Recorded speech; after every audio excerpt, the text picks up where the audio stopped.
계속 자, 세 번째 강의를 말씀드리겠습니다. 저도 이렇게 넓은 강의실에서 저 혼자 여러분 그 보시기에 편하게 하려고 카메라를 가지고 지금 하고 있는데,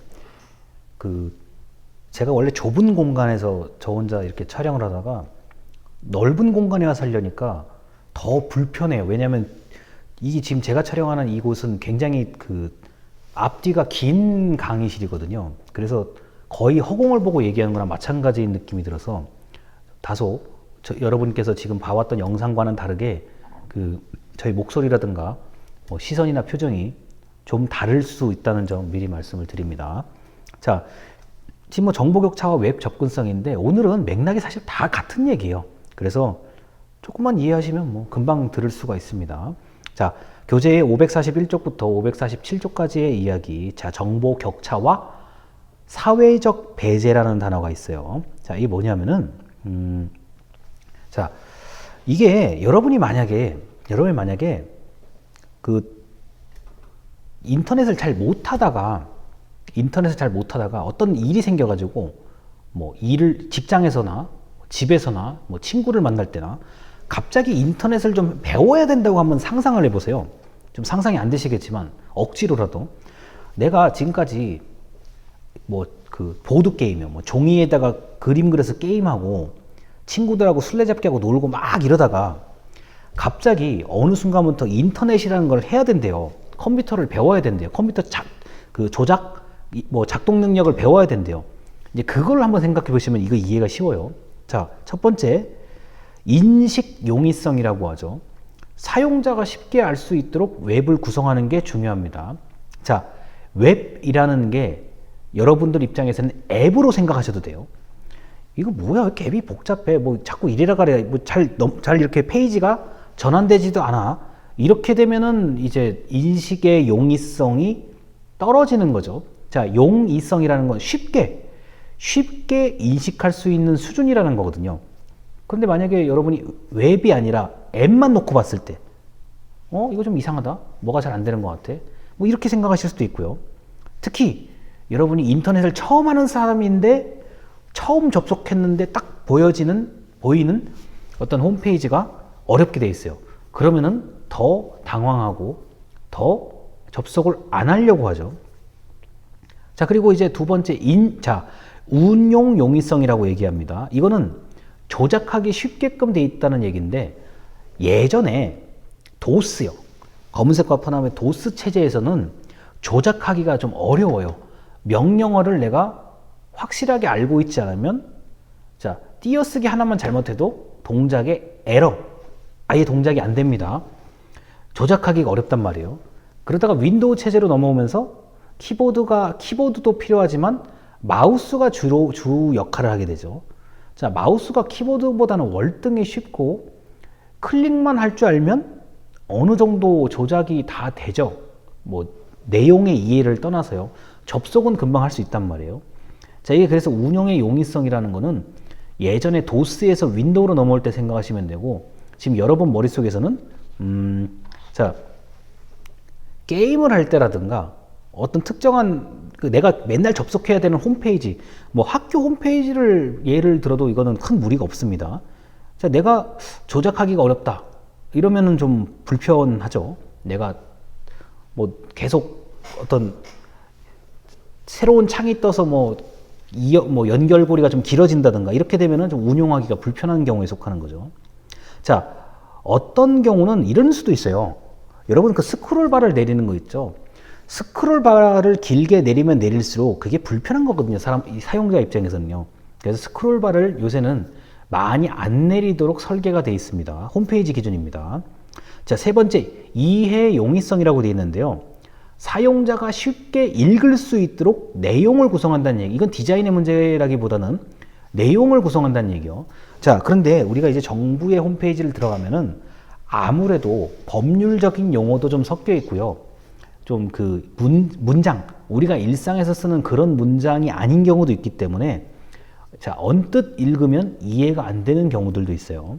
그래서 문장을 어떻게 하면은, 내용을 어떻게 하면은 쉽게 풀어서 쓸 수 있을지.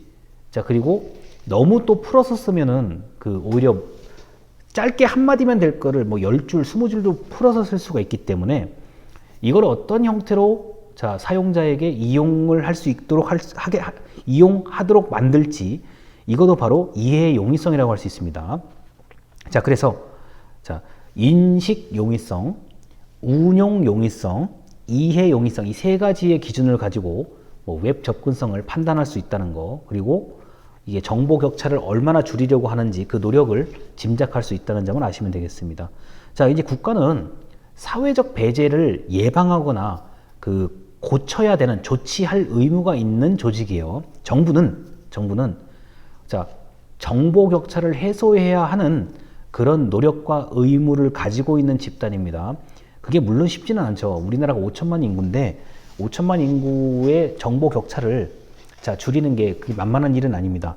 다만 우리나라는 물리적 환경, 자, 컴퓨터나 휴대폰이라는 물리적 환경은 그래도 극복이 가능한 나라에 속하고, 자, 면적과 국토의 면적과 인구가 그 정보통신 기술이 발달하기에는 딱 적당한 인구예요.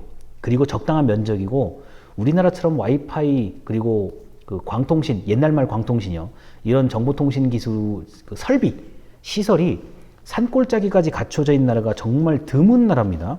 오히려 자, 와이파이를 어디에 그럼 제일 먼저 빨리 설치를 해야 될까? 제가 볼 땐 독도예요. 독도를 지키고 있는 경비대, 자, 수비대 그분들이 머물고 있는 그 지역에 가장 어떻게 보면 최신 시설을 먼저 배치를 해야 될 필요가 있죠. 자, 상징적인 면이 분명히 있는 거고요. 그리고 여기서 이제 산을 얼마나 좋아하시는지 모르겠지만, 우리나라의 모든 거의 대부분의 국립공원, 뭐 지리산, 뭐 설악산, 이런 누구나 많은 사람들이 찾아가는 명소, 좋은 산에는 그 시설이 웬만큼 빨리 갖춰지고 있습니다. 특히 섬에 사시는 분들, 이런 분들에게도 당연히 자, 최소한 시설 면에서는 빨리 갖춰져야 되는 게 맞는 거고요. 자, 이게 그래서 이 사회적 배제를 막고자 또는 예방하고자 정부는 그 정보통신 기술에 관련된 격차를 줄이기 위해서 끊임없이 노력하고 있습니다. 물론 이건 정부가 뭐 알아서 노력하는 면도 있겠지만, 이게 일단 속도가 느리면 우리 국민들이 대부분 못 참아요. 일단 화가 나기 시작하고 짜증이 나기 시작하고 답답하기 시작하죠.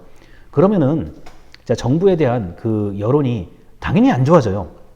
자, 그렇기 때문에 정부는 자, 국민들이 좀 이렇게 답답하거나 짜증내기 전에 미리 자, 선제적으로 대처할 필요가 있죠. 그래서 사회적 배제 현상을 줄이고자 노력을 하는데, 자, 여러분들 이게 사회적 배제라는 거는요, 정보통신 기술에서만 나타나는 게 아니라 사실은 복지 영역에서 가장 먼저 시작한 단어입니다. 자, 잘 살고 못 살고에 관련된 배제, 나는 소외되었다, 어떤 의사결정에 참여, 이런 것들에 소외되었다는 그런 의미로도 쓰이기 때문에, 또는 자, 가진 자가 못 가진 자를 배제한다라는 의미로 쓰일 수도 있습니다. 그래서 이 사회적 배제라는 뜻은 정보통신 기술만이 아니라 자, 사회복지 영역에서도 더 널리 쓰이고 있다는 점 알아두시면 되겠고요. 자, 이제 전통적인 기술 발달 이론이라는 게 있어요. 이게 뭐냐면은 자, 접촉, 사용, 제도화, 습득이라는 과정이 있는데요. 이게 자, 내가 접속이라고 생각하셔도 돼요. 내가 자, 온라인에 접속, 그리고 사용은 말 그대로 이것저것 해보는 게 사용이고요. 자, 많은 사람들이 자, 꾸준히 사용한다고 하면은 그것은 바로 제도화, 어느 정도 정착된다고 보시면 됩니다. 정착. 자, 이 지금 부분에서 제도화라는 것은 자, 일상에 정착된다는 얘기고요. 자, 습득이라는 단어가 있어요. 습득은 뭐냐면은 이거는 이제 우리 일상에 사실 없으면 이제 안 되는 정도의 수준, 너무나 익숙한 것을 이제 습득이라고 얘기하시면 되겠습니다. 전통적인 기술 발달은 그래서 처음에 사람들에게 이제 사람들과 접촉을 하기 시작하고, 사람들이 사용하기 시작하고, 그 다음에 생활에 널리 퍼지기 시작하고, 이제는 없으면 안 되는 수준까지, 그게 바로 기술 발달 이론의 어떤 기본적인 그래프라고 볼 수가 있는데요. 뭐 굳이 그래프까지 안 그리더라도 이 부분은 이해가 됩니다. 자, 그런데 문제는 이 기술 발달 단계가 이렇게 진행되는 동안에 수용 격차가 발생할 수 있어요. 수용 격차는 뭐냐? 이용하는 사람이 그 기술 발달을 따라가지 못해서 받아들이질 못하는 거예요. 이거 이렇게 하면 이거 옛날에 이렇게 하면 되는데 왜 갑자기 이게 안 되는 거지? 이런 격차가 있을 수도 있고요. 아예 새로운 것에 접근조차 못하는 그런 격차가 있을 수도 있습니다. 또는 기술이나 이런 걸 계속 알려주거나 홍보하는데도 불구하고 내가 미처 그것을 받아들이지 못하는 경우, 이게 바로 수용 격차라고 얘기하는데요.